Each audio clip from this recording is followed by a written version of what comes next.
Hi friends, నేను వినీత్. నేను ప్రస్తుతం ఎంఎస్డబ్ల్యూ మాస్టర్ ఆఫ్ సోషల్ వర్క్లో పీజీ చేస్తున్నాను.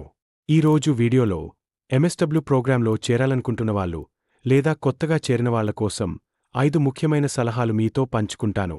1. మీరు ఎంచుకునే స్పెషలైజేషన్ చాలా ముఖ్యం. ఎంఎస్డబ్ల్యూలో medical, psychiatric, community development, HRM లాంటి స్పెషలైజేషన్స్ ఉంటాయి. మీరు మీ ఫ్యూచర్ గోల్ని బట్టి స్పెషలైజేషన్ ఎంచుకోండి. ఎగ్జాంపుల్, హాస్పిటల్లో పని చేయాలంటే మెడికల్ సోషల్ వర్క్ మంచిది. 2. ఫీల్డ్ వర్క్ చాలా కీలకం. ఎంఎస్డబ్ల్యూలో ప్రాక్టికల్ లెర్నింగ్ చాలా ముఖ్యం. ఫీల్డ్ వర్క్ చేయడంలో ఆసక్తిగా పాల్గొనండి.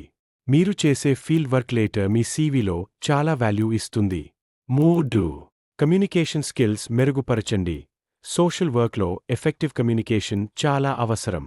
మీరు ప్రజలతో ఎలా మాట్లాడతారు, ఎప్పుడు లిసన్ చేయడము నేర్చుకోండి. 4. రిపోర్ట్స్ ఆన్ డాక్యుమెంటేషన్ నేర్చుకోండి. ఫీల్డ్ వర్క్ తర్వాత రిపోర్ట్స్ రాయటం చాలా సాధారణం. మీరు